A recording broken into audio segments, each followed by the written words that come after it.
What do you think the DA needs, and what do you have that meets that requirement? Do you know an average farmer, commercial farmer, the average age is now 60 years old? But there, people didn't have a problem of money, even though they were staying in shacks, because there was the seasonal fishing jobs that they had. Guess what the biggest problem of families was? It was alcohol abuse. You opened the drawer, literally took out dollars and gave somebody to go and fix something that is belonging to government. And I was like, this surely cannot be South Africa. It now is a member, but at the time, you know. Okay.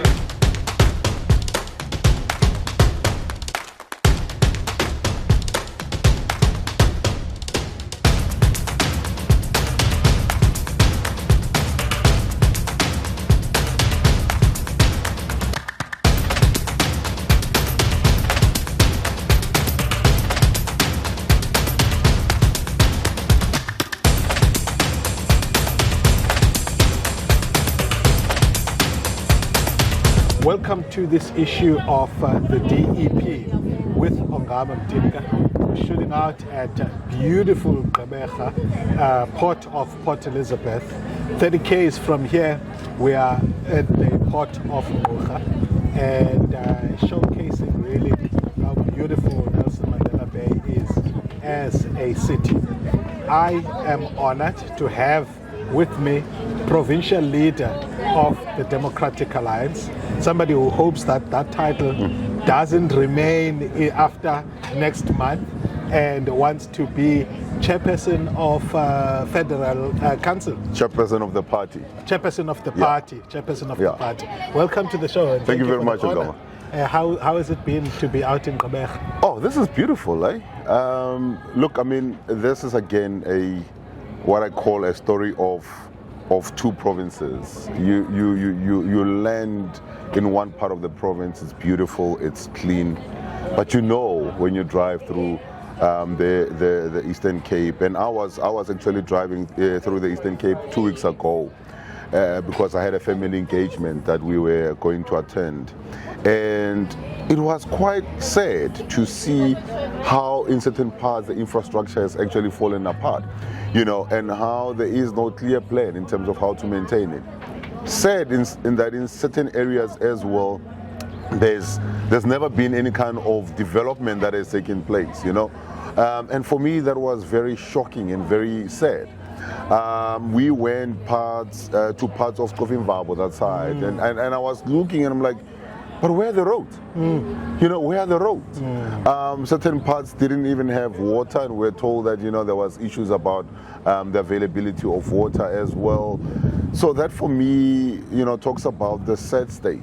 Sure. And this is why I'm saying you land and you are in Port Elizabeth here.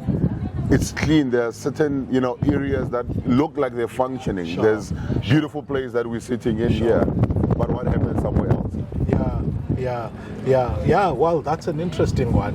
Mbeki called it two economies in one country in 2003. We've grappled with that, saying actually it's one economy with the center and the periphery. And much of South Africa is like this. What can we do, really? Well, look, I think there can never really be development or there can never be true development if we are not going to spread it out, right? Because you are concentrating in the centers.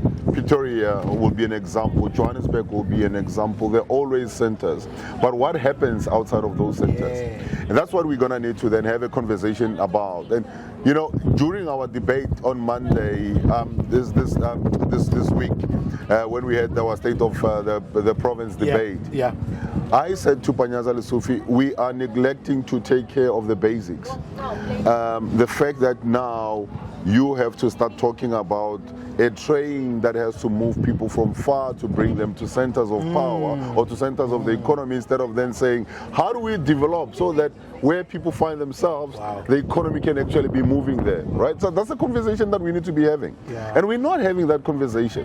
Why is it that when we're talking about investments, we are talking about bringing investments where there's already established, you know, infrastructure and all of that?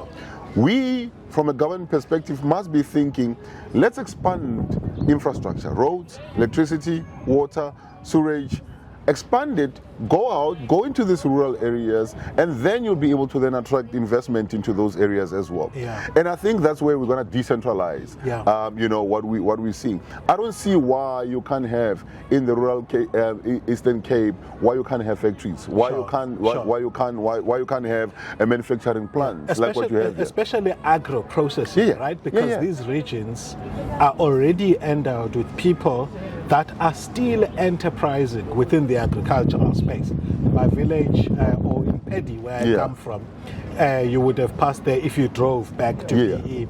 There we have got some of the biggest stock of cattle in the country. You know, so there used to be facilities for auctions. I went to university with my father paying for my minimum initial payment before NSFAS comes in with a cow that would have been sold. Those trading facilities are no longer there. And there is, you're quite right, a need to build infrastructure. But here's what I want to put to you. The challenge with infrastructure planning in South Africa in the democratic period has been this tension between managing the fiscus such that government is not exposed to significant debt, while at the same time needing to do these developments speculatively. And when you do them speculatively, you need to build the infrastructure before there's a business case for it. But how do we grapple with that? Can I tell you what? And by the way, this goes to the core of D.E.P policy. Can I tell you what I have a huge problem with in South Africa?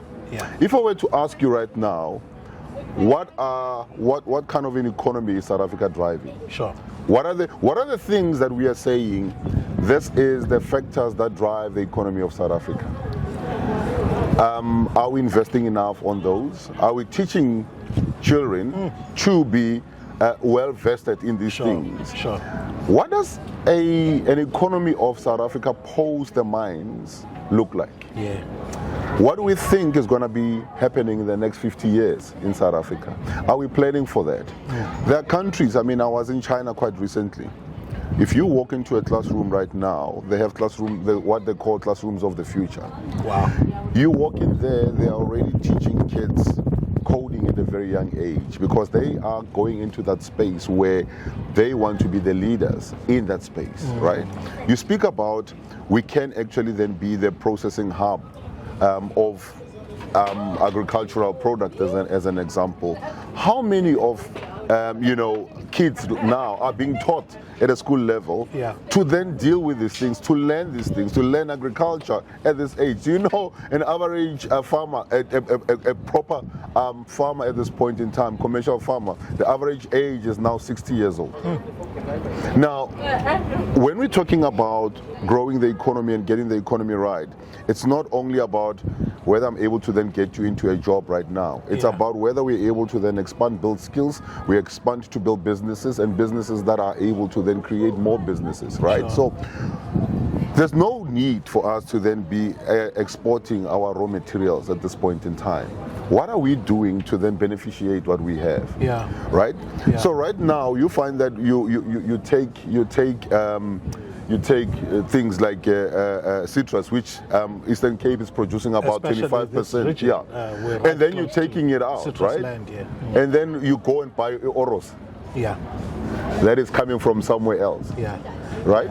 So what are we doing to beneficiate that which comes from the ground, from here, from us? And then you create other opportunities, and you create jobs, and you create skills transfer and all of that.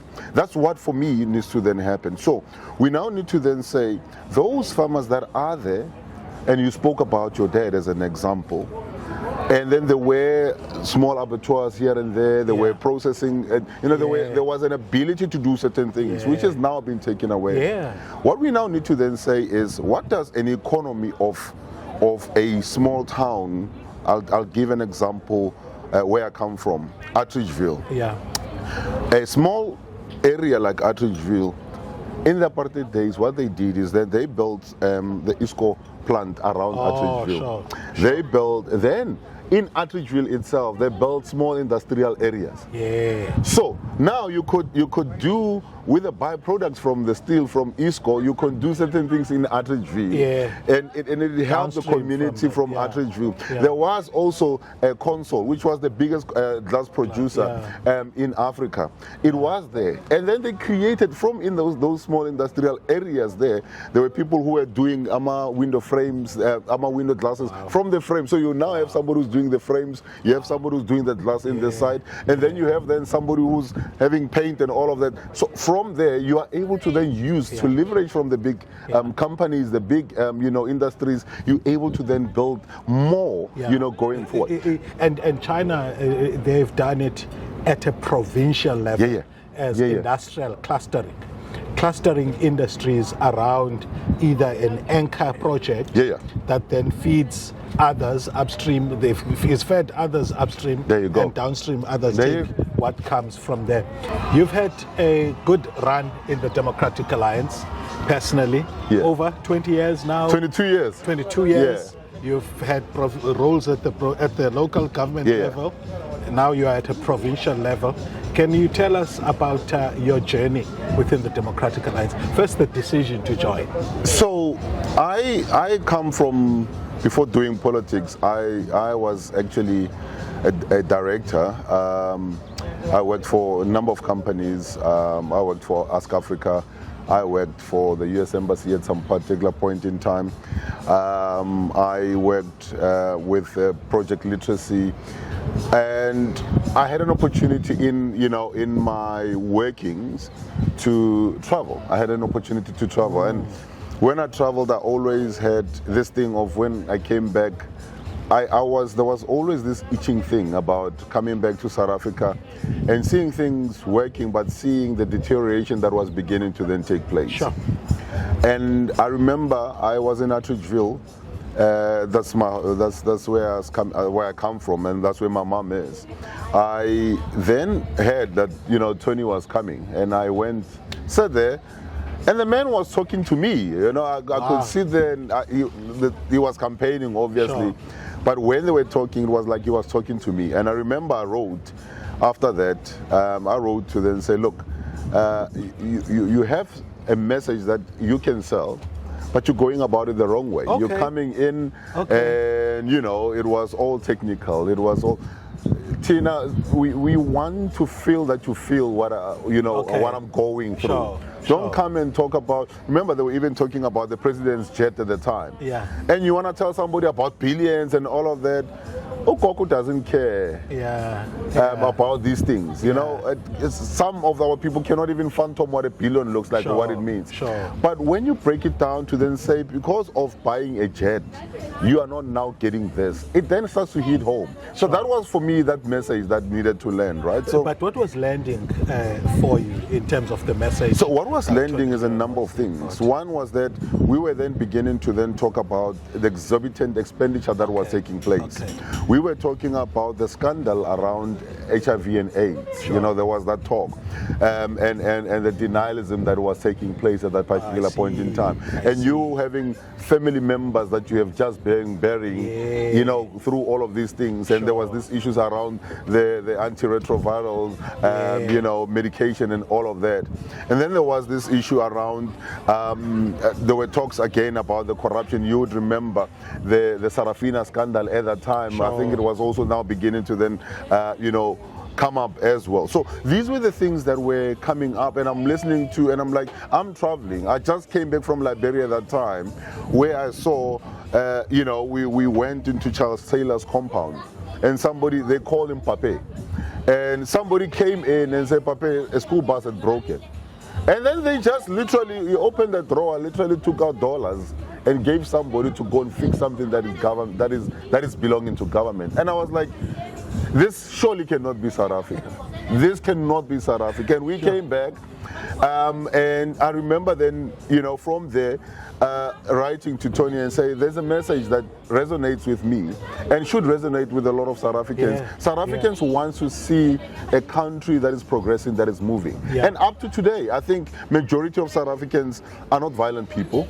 They're not people who would want to burn the country down. I'm sure you would have seen even during the 2024 so-called shut the country, and that started in KZN and it came to Gauteng somewhat. Oh, 21. Yeah, 2021. Yeah. July 21. Yeah. Remember who stopped it? It was not the police. It was ordinary South Africans who said, no. Yeah. You're not going to bend this. You're not going to destroy this. In fact, in the Eastern Cape, it was taxi drivers. Tata and Bizarre. There you go. That's it. You're not going to do that. Nonsense. Even here, actually, in Peter Maritzburg, in Port Elizabeth. So for me, that was talking to what are the aspirations of the people of my country, of South Africa. And that I felt that these were the policies that were talking to me, to then say we want a clean government, we want a responsive government, but we want a government that prioritizes the important things, prioritize the most basic things. Psychologically, how did you deal with the fact that this was a white man delivering this message in a township, and also in a party platform at the time? Especially, kudos to Helen Zille. She drove the transformation agenda in the DA a lot. But at that time, it's mainly taking that white people representative tag and a robust opposition style. So at that time, you couldn't even wear. By the way, when I'm listening to you, I was interested in what was speaking to you, because I'm listening and I'm hearing these are the core issues that affect the average citizen. Except that the issue of the platform becomes secondary, but still important. And then we'll talk to that. But I wanted to take you back to then say at the time, wearing it was a yellow T-shirt even at the time. Was a taboo. You couldn't be seen wearing that. In my own family, my uncle was part of them controversies. Oh, and now you can imagine. The man stopped talking to me. It says, and by the way, now he's a member, but at the time, now he's a member. But at the time, he was like, no, you're selling out and this and that and that. I was like, my problem is that I'm seeing things beginning to happen here, that I am seeing how they've destroyed other areas out there. So I think for me it was that exposure that when I went out and then I'm seeing what is happening and I'm like, there's something that is happening beginning to happen in our country that I'm uncomfortable with, and that's what made me to then start looking at these things. And I said, realistically, there were other political parties, but the PAC, I remember the PAC was big in Atteridgeville, but it started dying. It was dying after that the Jeff Masemola. It was not as strong as it used to be. And then there was, the IFP, which for me was predominantly one, at the time was more predominantly in the hostels, or very much one ethnic group aligned, and I think I looked at then what is another party that can realistically be able to then give the ANC a run for its money, and that's how I ended up with the DA. I actually started off as a staff member. I remember when I got a response to my letter, I was asked to meet up with the CEO of the party, and says, well, you have ideas, do you want to get involved, and let's see what we can do. Do you want to head? And I started heading the marketing side of the DA at the time. So we had a program we called the D.E.P lead program. We started at that time. I was the director for it. Had to take a very huge salary knock at the time, because you're moving away from being a party you're moving away from being in the private sector and being in government, that you had a nice income, and then you have to now take a knock. But then, I mean, that's where it sort of evolved. Later on, I became the provincial director, because I was working at a national level, but they needed somebody in Gauteng to be the provincial director in Gauteng. And director means you are in charge of operations? Yeah, in charge of operations, yes. Okay. So I moved from working at a national level, from just doing marketing, to now taking operations completely of the DA in Gauteng. Structurally, that is support services to politicians? Yes. Okay. So, and it was by mistake that I actually then became, I got to mainstream politics. Okay. There was a gentleman, rest his soul, Chris van Heerfen, who then says, Solly, you have an opportunity to be the youngest member of parliament at the time. And I was like, Chris, I know nothing about this, I'm not going to do it. And he says, no, I want to put your name up, so, so that you do that. I said, no. Then says, okay, if you want to learn, let's go and be a councillor. So I then took up a position, I became a councillor, and it so happened that in my first term of being a councillor, I was elected as the chairperson of that caucus. I was elected as the leader of that caucus as the time went. This is Tshwane? Yeah, this is Tshwane. I then went to the legislature. I was elected in 2014 in the legislature. I went to the legislature, and then I had to go back and be the mayor in Tshwane in 2016. And then, we had coalitions, we had issues there. And unfortunately, there was a time when I was asked to then be the premier candidate in 2019, and I've been in the legislature since then. Wow. But I've had opportunities to lead, to lead in caucuses, but also had taken up political offices where I have been the regional chairperson of Tshwane. I have been the provincial. I've been the provincial chairperson. I've been the provincial leader, because I know other parties handle it different, but in the DA, you do have a chairperson, and you do have the leader of the structure. Yeah, and the leader is in parliament. The chair may or may not. So you've got two centers of power. Yeah, not necessarily. So the chairperson normally becomes the day-to-day operational person. Sure. Your leader is the one that gives direction. So I've had an opportunity to do that. Yeah. So I have an appreciation because I've done both. Yeah. So I've been the guy who sits and say, okay, the leader says this is what we're going to be doing. Now I need to operationalize it. Okay, I must now send communication to all councillors or to all structures and say this is what we're going to now need to be doing. I need to then come up with a spreadsheet and a monitoring tool of, you said you want to see this happening. This is what is happening, and then report. And on a weekly or a monthly basis, you call meetings of constituencies. They come and report to the PEC, and then they say this is what we want to do. It sounds like you guys are running a business out there. A quick one. The DA that you joined as an administrator and the DA today, are they any different? I think the DA has morphed. Not in principle, but has morphed and has changed in the seriousness in which now they see the possibility of governing. Sure. Before it was, we want to grow, but we don't see the growth coming at the rate that it came. I see. And I think the party needed to adapt to that. So we had actually then moved from just being a party that had government in Cape Town at the time, and a little bit here and there, and then government in the Western Cape, and then a little bit here and there of municipality in the Eastern Cape, and then at some point we had governed we started governing in Midvaal. Now to then say we are governing in more than one province. In KZN we are part of government there. We are, governing on our own here, and we govern 30 municipalities, throughout South Africa. So that needed to talk to a party that must transform. You're not a 1.5% party. You now have over 3 million people that are voting for you. Sure. That tells you that you now need to then be able to then have that administrative capability.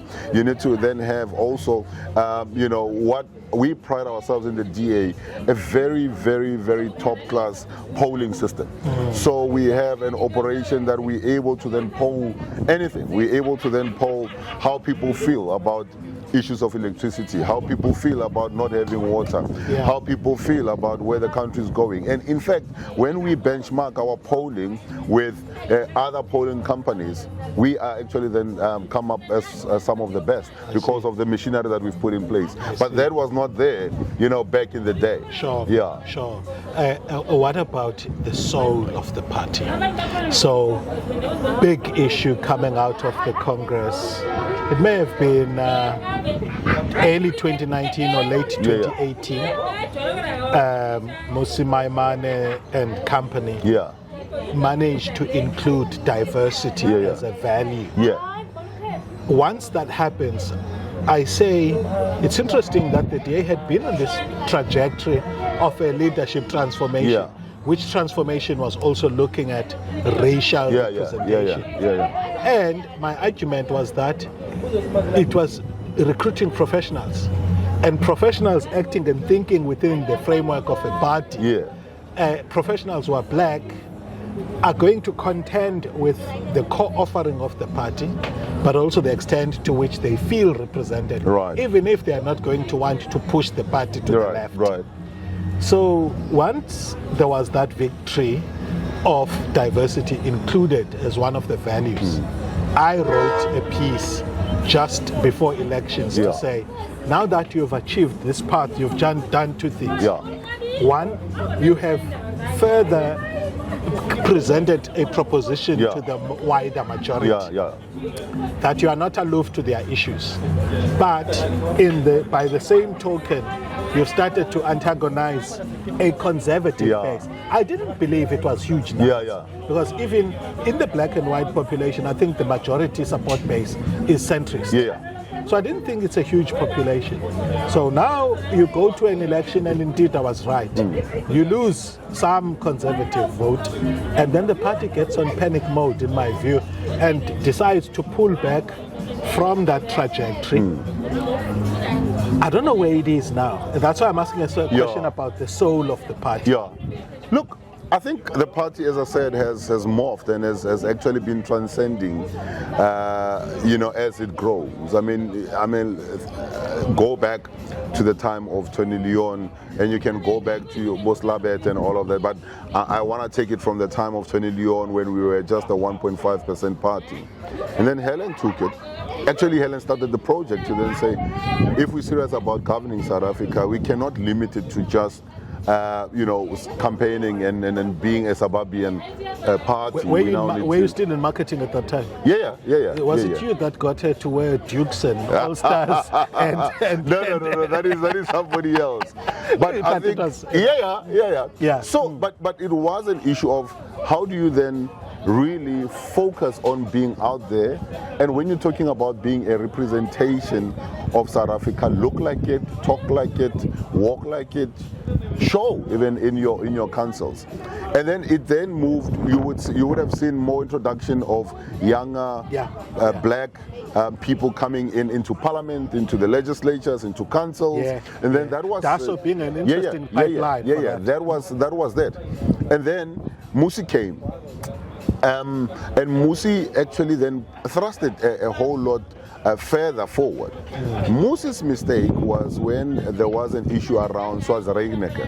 You remember there was this video of a teacher in a class that showed one child that was sitting there who was black, and the others were that. So, and there was an explanation for that, right?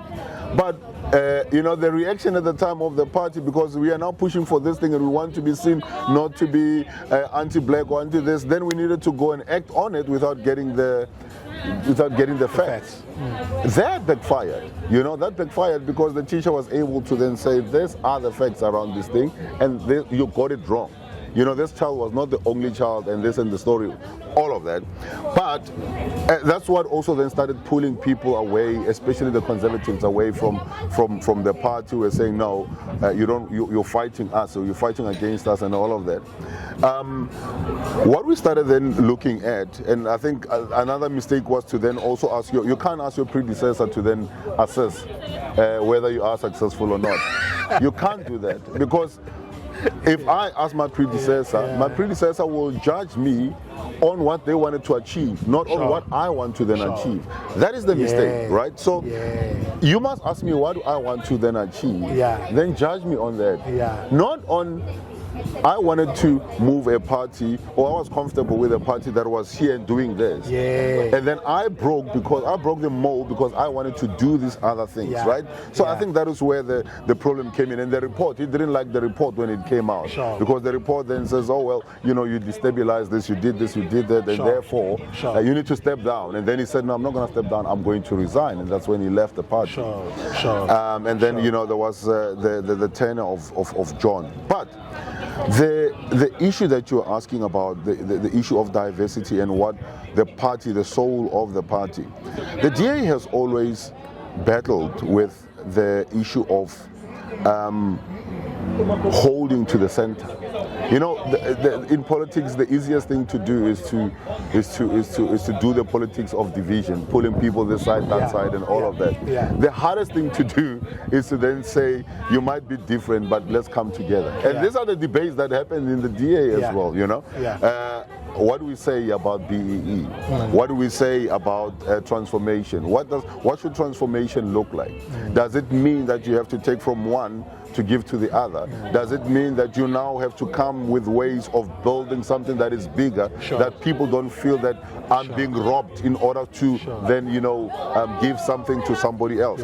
But by the way, I think that around that issue as a country in general, we need to have a lot more epistemic humility and professional humility to grapple with the issues, to hear the opposing views, to express our own, and see whether we can construct something that's greater than our individual positions. My brother, you know, I was hoping when I had this issue around national dialogue. I was hoping that this was going to be a moment where we all as South Africans would be able to then say, can we have an honest conversation about where we are? What has 30 years of democracy been all about?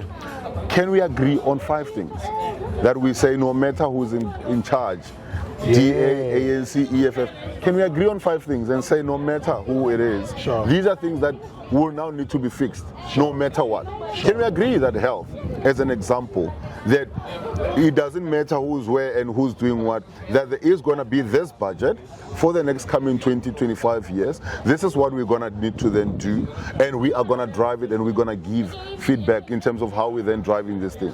If we're talking about the issue of education, if we're talking about the issue of the economy, but be specific about what you're talking about. I was hoping that was going to be the case, right? But we never got to that. In some ways, because remember, these are not rocket science. In some ways, we've got them. It's just the particularities of in health, what do you focus on? Between the build program for a new hospital. Can I tell you what China does? Perfecting the one that's do you know what China has? China has a 50-year plan. I think it's called the SIG plan, if I'm not mistaken. And then they will tell you every 5 years they report on the plan. So even if Xi Jinping was to drop dead tomorrow, the plan remains the plan, right? So you have the 50-year plan broken down into 5 years. And in that 5 years, they will then says, we have said we wanted to build in this province this and that and that because this is what we're driving to. Whether it's from an economic perspective, whether it is from an education perspective, this is what progress look like, right? And that's what you now need.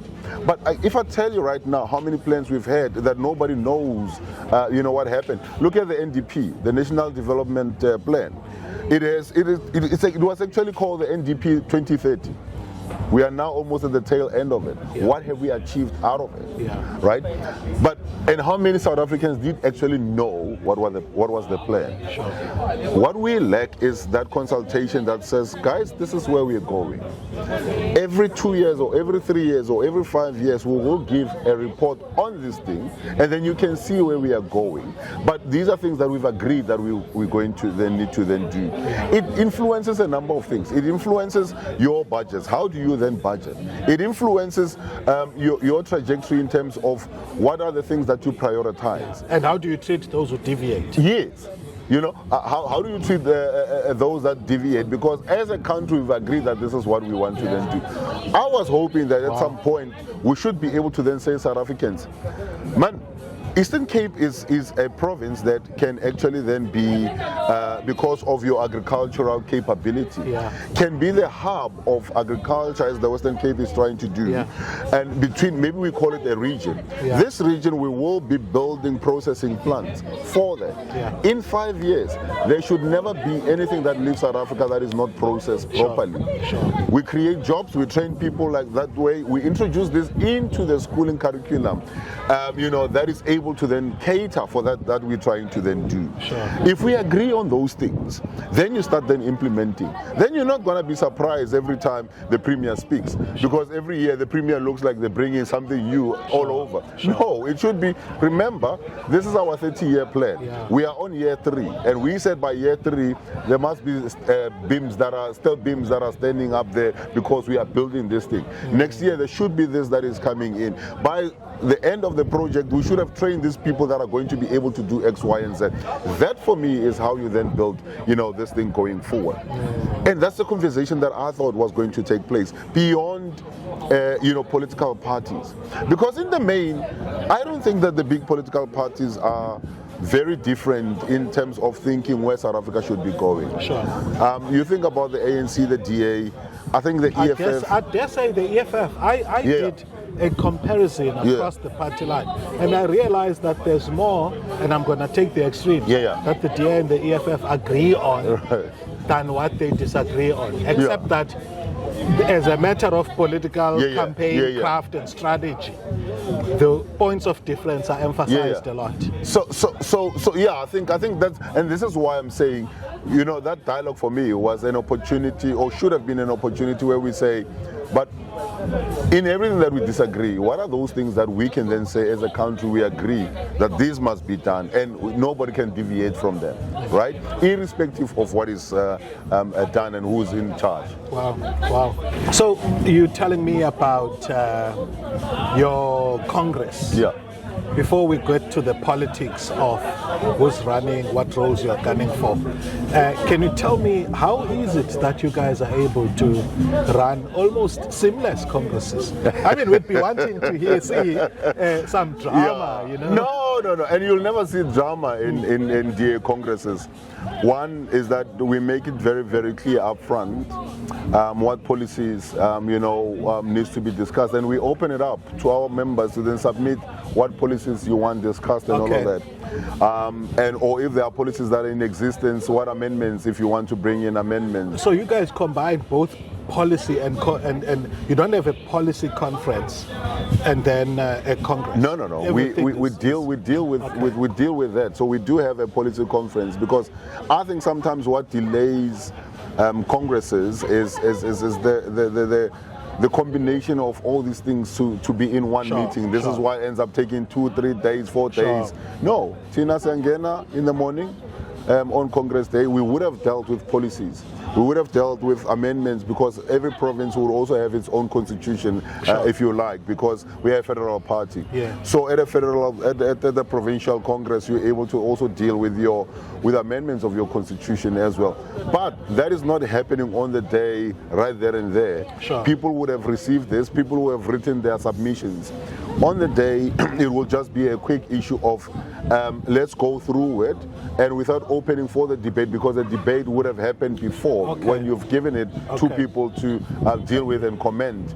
There it is just to then say, okay, I'm amending this on this basis, or if somebody is then saying that no, I've submitted also my rejection on it based on that, and then that's a vote. That's it, and then you carry on like that, and then. The other reason why you'll never have people throwing chairs at each other is that we have now moved away from using paper, ballots and all of that. So we can have 3-4 people contesting for one position, and in 5 minutes we can give you the results. Because everybody comes in, registers, you get either a SQ code that you're able to then scan. It will give you your program, it will give you your ballots, and we are able to then say people voted or people didn't vote, and all of that. So don't you guys have numbers like people that are block voting that are known? These are Solly's people. So we try and avoid that in the DA. So I'm currently the provincial leader of Gauteng. But I can't go to a federal congress and say, Gauteng, we come and say this is what we are doing.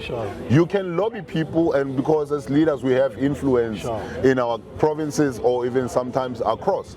You can lobby people, but you cannot claim, you can't come and say no. We are coming as a block and say this is what we're doing. Nah, that you can't do that.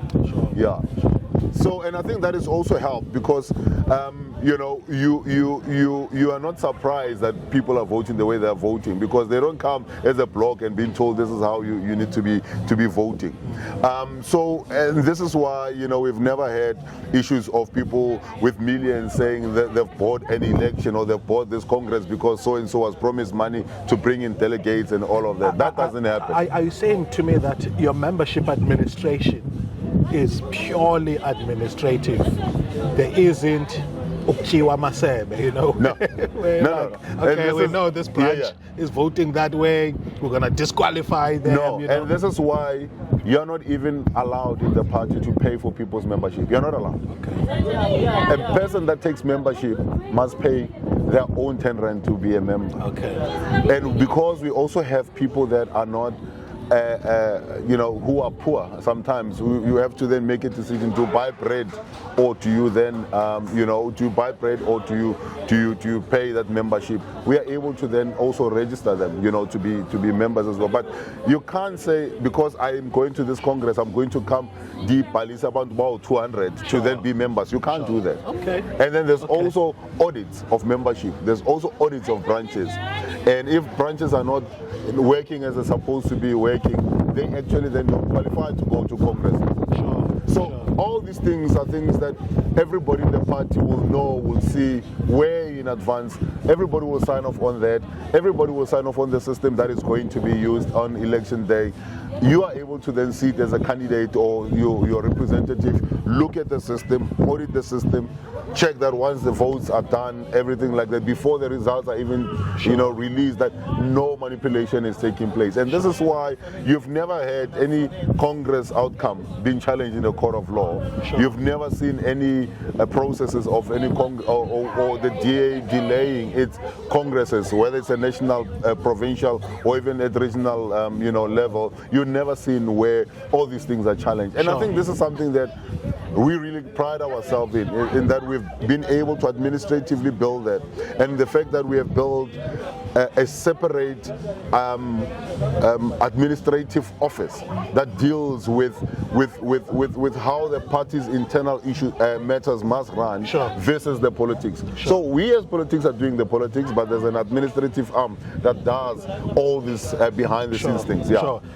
By the way, now I'd like you to help me understand the lay of the land as far as the DA going to its Congress.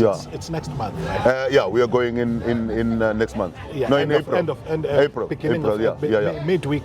Sort of mid-April. Mid-April, so, by the way, I do think that you guys are making a tactical mistake by not cementing your role in government first before you have a major change at the party level.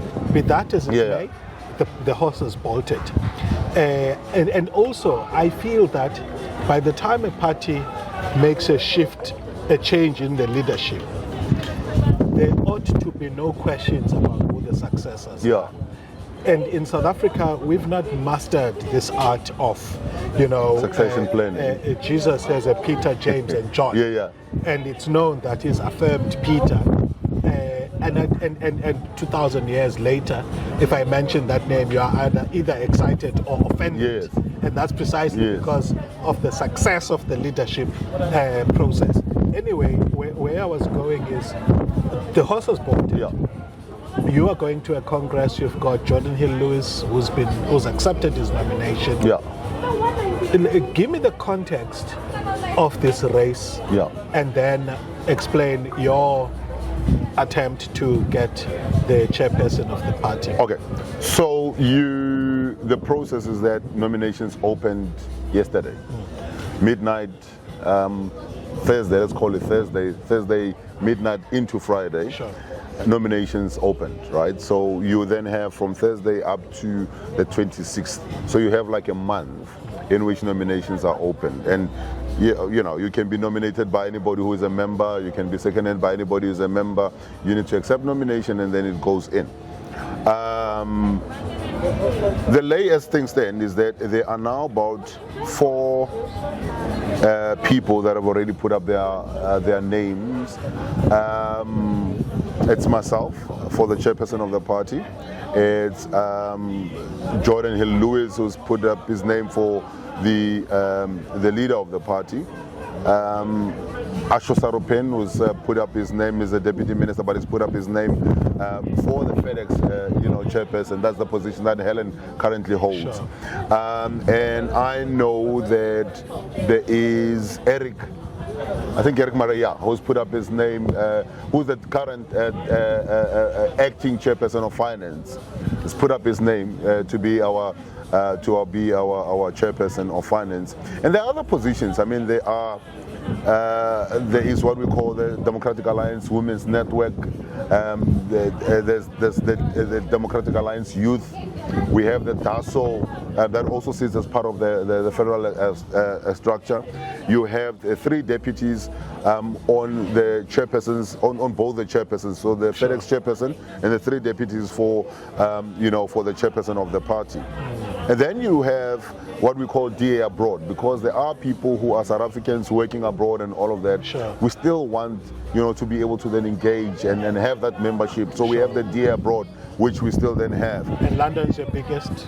We have London as being the biggest, and surprisingly, now you have quite a number of your Scandinavian countries also now beginning to then have, because there are people who are working there and all of that, and they say, look, we might not necessarily be in South Africa, but we want to know what is happening in South Africa. So we use that to then communicate. We use that to also fight for their right to then vote, and to make sure that they don't have to travel forever in a day to be able to then get to somewhere to be able to then vote. Obviously, the law allows for them to vote for national on the national ballot, but not on the provincial ballot. And so that is those are things that through like I said, DA International, this office, we were able to then bring up. So every role has been meaningful. And even in the deputies, I know that, for instance, Solly Msimanga, who had been one of the deputies, had been dealing with issues around our international relations. So we've been looking at engagements with embassies. We've actually then went and spoke to ambassadors about how we see South Africa, not complaining, but to then say, how do we see South Africa? How do we see in their own countries in certain times when certain political things are done? We are able to then engage, to then say, why are political parties in your country sometimes prevented? And these are the kind of conversations that we would normally have. Or even to then say, well, because we are part of government in certain instances, are we able to then say, in your country, can you come and look where we are and be able to then assist in terms of investments? What do you think the DA needs, and what do you have that meets that requirement? So, one of the things that happened to me is in 2018 I contested this position. And I lost because at that time people felt, well, I think I lost against Arthur, who was more seasoned than I was, much more experienced. And you he know, had served with more and he had served as well. You know, I lost against him because, you know, people felt I haven't really led a province politically at that time. I hadn't led the province at that time. I was just the chairperson. But also, I think I didn't also have the kind of mental attitude that I have now taken up. I inherited a province, by the way, that the provincial leader resigned on the spot. Said I'm done with the DA. At that time, Hemen Mashaba resigned, and Hemen comes from Gauteng, so there was a following. Sure. Took a number of prominent people and councillors. Musi resigned. Musi was from Gauteng as well. So when I inherited this province, it wasn't tatters. It was bad because structures. That's where the battle lines were fought. Yeah. The structures had actually then collapsed because literally you had branches going over to this consultation that led to Action SA, and there's other parties that, you know, came up. So we had to start from scratch. And I think this is something that I'm able to then say I'm bringing. I'm able to then build something with a team, or I'm able to then bring teams and build teams that are able to then build up. And I said to the team, did you build it up? What's we have branches there. We have now the biggest amount of branches of all the provinces. We have them in Gauteng. Wow. In fact, in one of the regions we have 100%. We have 107 wards. We have 107 branches. And what do you attribute that to? We attribute that to a number of things. I think, you know, people value being respected. Okay. People value being heard. People value, you know, leadership that is on the ground, that is able to respond and really be there with them when they're going through things. And I felt that at some point that had actually gone missing in the party, where leaders were sitting somewhere and barking instructions instead of then say, guys, we want to do this, but I'll be there at the forefront to help you do it. And to do that, we started contesting by-elections. And I think people get excited when you win. You know, nobody wants to back a loser. Sure. When you win, people then, you know, get attracted to you. So we started getting that momentum that we were winning by elections. We were able to then start having some campaigns. I remember we started the e-toll campaign. It was becoming a huge success. Sure. People were rallying behind it. The Stop Eskom, you know, load shedding. People rallied behind it. We started helping our ladies with a number of cases that, you know, they were looking at attending GBV cases and all of that. People started seeing leadership on the ground, helping with issues that they care about. And I think that's when you're able to then start building strong branches. And I said that, you know, political parties, really, you can't win elections on social media. You win elections by building structures. Structures needs to then go out there and do things on the ground. Wow. And this is what we have been able to build. And I think this is what I've been able to then, you know, demonstrate to the party. Right now, as I'm talking to you, before even the beginning of this year, late last year, I'd already assembled the team to then say, I want to be able to then empower all our municipalities where we are going to be able to then take over in Gauteng. I got a team of experts to then help us with what we call the ready to govern document.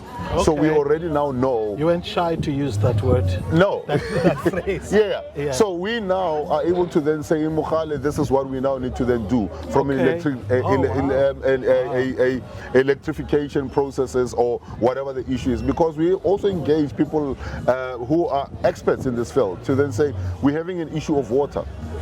Let us not suck as politicians what the answer is. Let's go and consult the experts. And then they came and they told us, and we compiled this document that, you know, you can look at that document that is able to then tell you, if you want to fix this thing, this is what you do. Sure. So we've started doing that. And this is, for me, one of those things that I'm saying to the party, this is what we need. We now need to be forward-thinking, but not only forward-thinking, but we need to demonstrate to our own structures so that we can enthuse them. You need to be able to then demonstrate them that you are taking them somewhere, and you taking them somewhere, they need to feel that they're owning the process of getting there. Sure. And that's how you get people behind you. Wow, wow, wow, wow. What's your elevator pitch to for the position of chairperson? One of the things that I want in the party is that there seems to be a move more and more towards centralizing, and I want to decentralize the party. Okay. We are a federal party. Structures must feel that they're heard, as I said to you. People must feel that they are heard. People must feel that, whenever they're raising issues, that the party and its leadership is listening and it's acting on these things. And councillors, our councillors, somebody said to me, a councillor said to me, DA councillors are the worst suckers for punishment. They take punishment more than anybody else. Even where they're not in government, even when they are not even ward councillors. But we allocate PR councillors into these areas, right into the wards. Sure. They take so much heat because they communicate. They start groups where communities are able to then tell them what are the issues are. They are able to then actually then even take feedback to communities, and sometimes the feedback is not is not something that communities want to hear. Sure. And by the DA, we say in the DA, you will account that you will do these things, and unfortunately, then you become the target, even when you shouldn't be. So they need to also feel that they're being appreciated and they're being heard. And then there's support that is offered, because sometimes in this year alone, we've had, this year, we're now in February, we've already buried 2 councillors. One who dropped down, heart attack, died. Sure. Last year we buried, last year we had to bury more, people who had actually then taken so much strain and stress. And I'm saying we now need to then look at how do we then offer the support? How do you then ensure that there is that level of support that the party can give to the people that we are putting in the front line? How do we then do all of that? Is offering more training, offering access to other people who might be able to then help with dealing with issues that the communities are dealing with.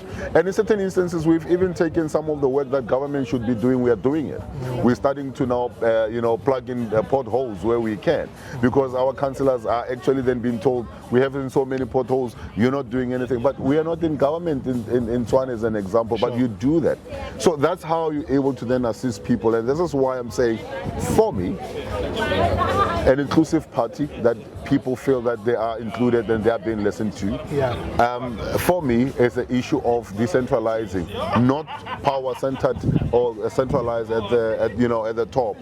For me, it's an issue of being able to then demonstrate that you have a vision of beyond being an opposition party and being a party of government. Those are things that I'm going into this Congress, talking to and actually getting people excited about. From democratic centralism to democratic dispersion or delegated authorities. Wow. It sounds like an exciting idea. It's going to be interesting how you're going to negotiate that at a time when you are becoming a serious player at a national government coalition perspective. You are asking for more of what Panyaza did in Gauteng, to say nationally the trajectory is this way towards the GNU.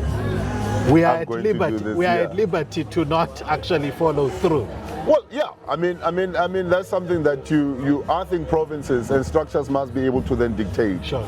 Once you have somebody sitting centrally somewhere and wanting to dictate what happens without even understanding what your dynamics might be in different provinces, you might find that provinces are struggling to perform because you want to then centralize,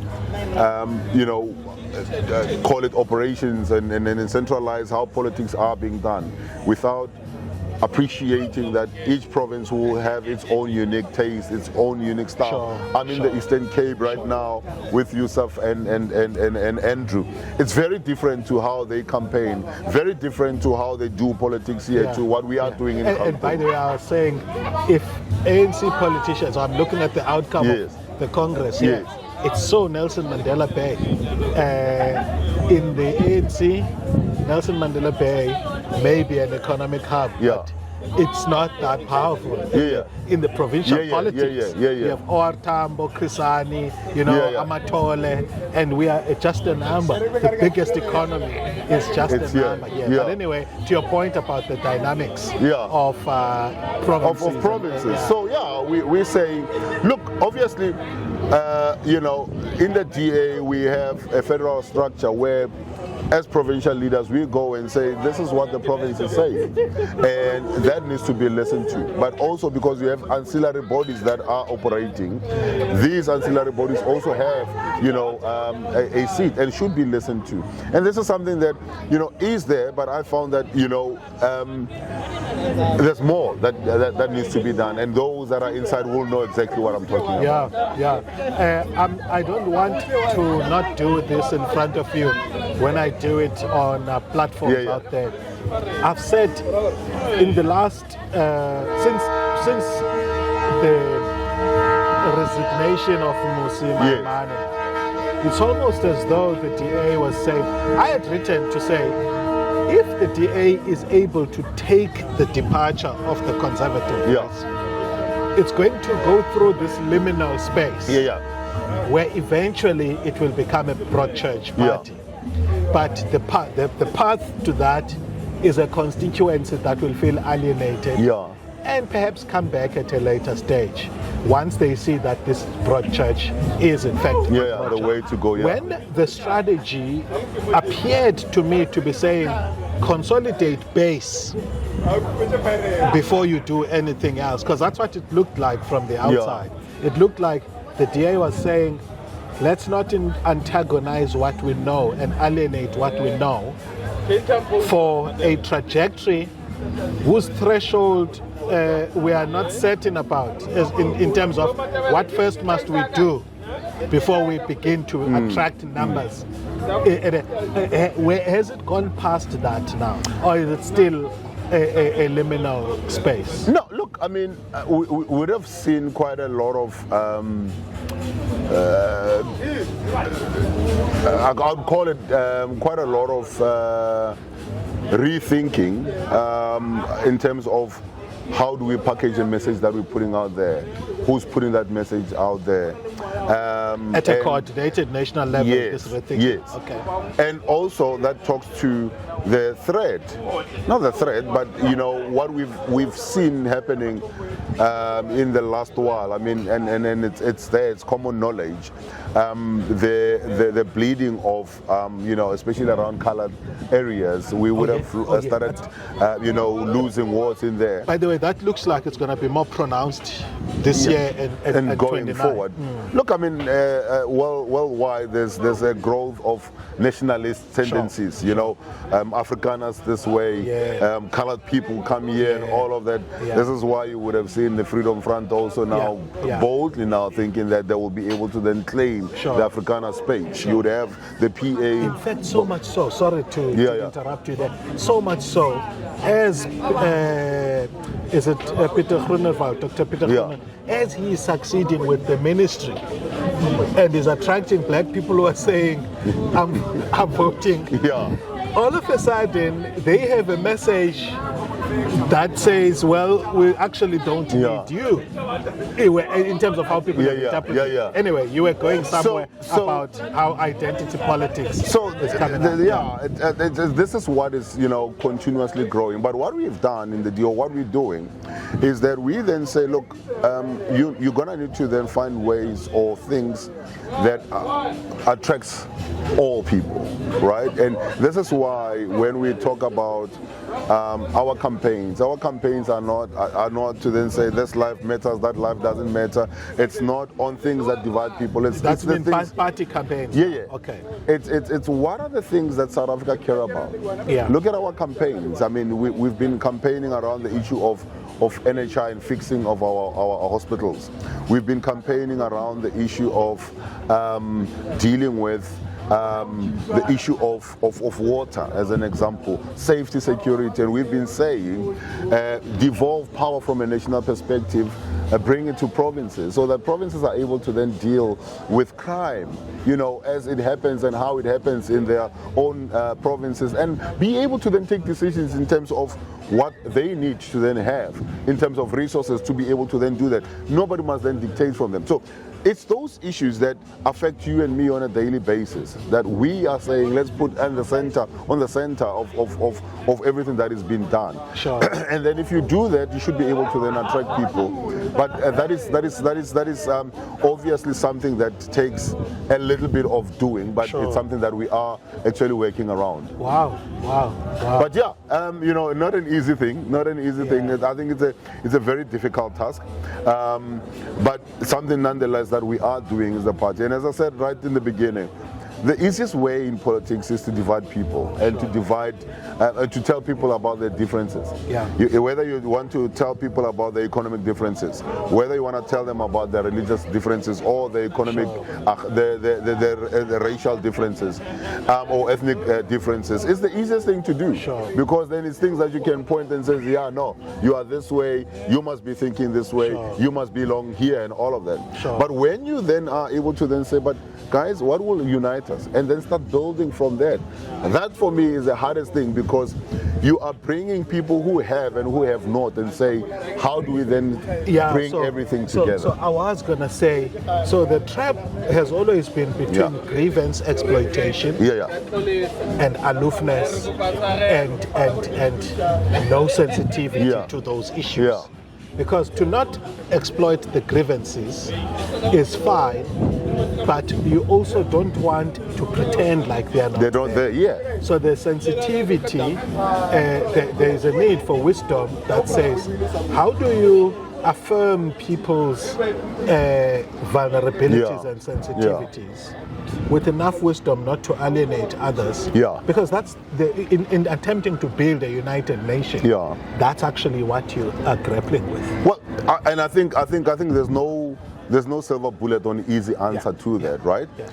But I think what people want to see from both sides of this coin is that there is a plan, and it needs to be a clear plan in terms of where we are and where we're going, right? So there are people who are saying right now, the gap between the haves and the have-nots is growing wider and wider. And other political parties then find it easy to then tell that, but without saying, how do we then close that gap? So others will even say, no, we need to then take from this one to give to that one. And then that creates fear.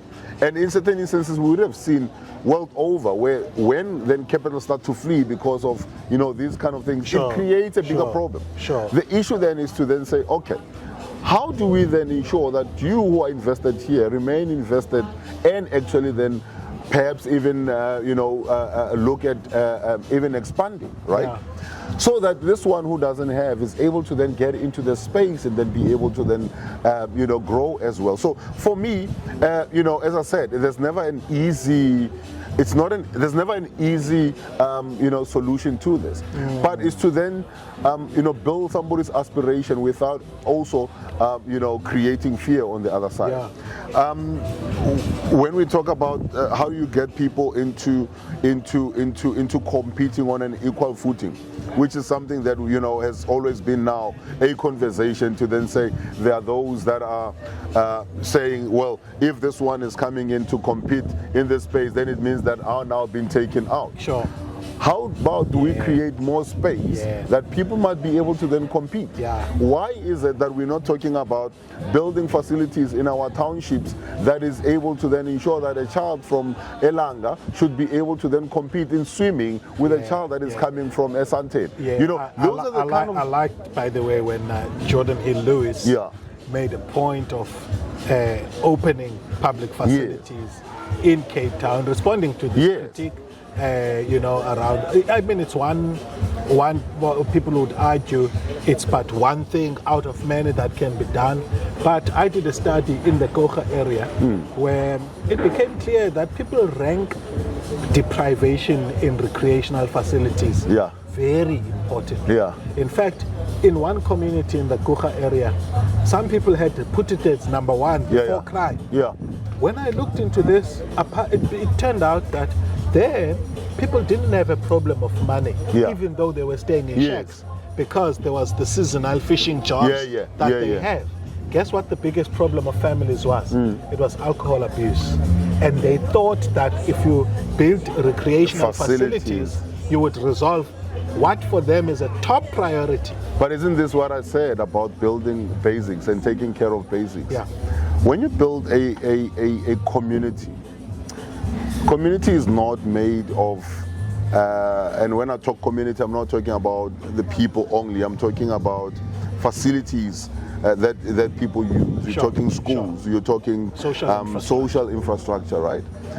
And amenities that people need. The ability to also be able to then move from A to B with ease and all of that. These are things that, when you talk about upbringing or uplifting people, needs to be at the center of development.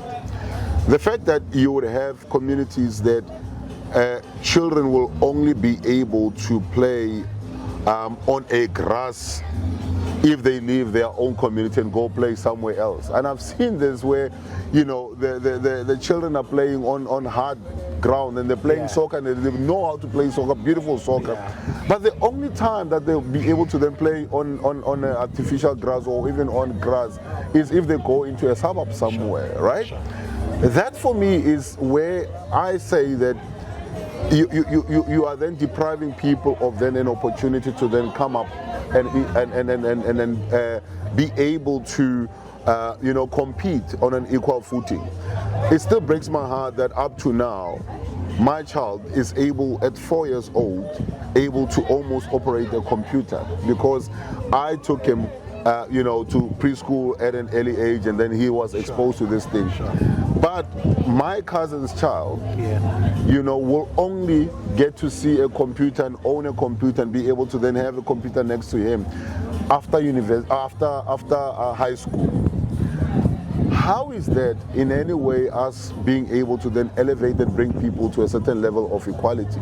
And this is why I've always said equality takes manifestation in so many things that we now need to be looking at and doing. And some of the things we take for granted. The fact that you don't have clean tap water coming out of in your yard. That's something that deprives you of an equal opportunity. And these are things that, for me, when we talk about building an equal society, there will never ever in the world over. I mean, you can go even to Switzerland and all of that. There will be rich poor. There will be rich people. There will be middle, and then not so poor people. But the basics must always be the same. That's for me where you start to build the issue of equality. The base must be the same. The fact that you must be able to then get the same health care, whether you go to a private hospital or you go to a government hospital, you must get the same bed service. Education must somehow be, the same, and the standards must be the same.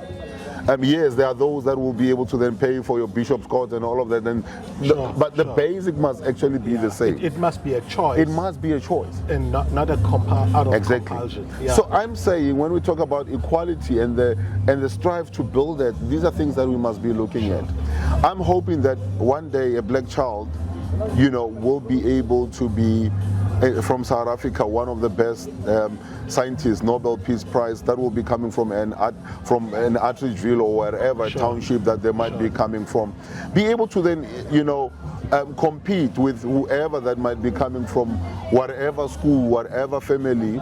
But until we get to that stage where the basics are addressed, that we are able to then give those that are coming a fair chance at starting, then we are talking about equality there. This has been really awesome. Thank you. Honorable Solly Msimanga. Thank you, sir. Thank you for having me here, and all the best for your campaign. No, thank you very much. Looking forward to it. Yeah, you had it in detail here on the D.E.P with Ongama Mtimka. Stay tuned. We're going to be doing a lot more interviews like this. Remember to like, subscribe, and share the channel. See you next time.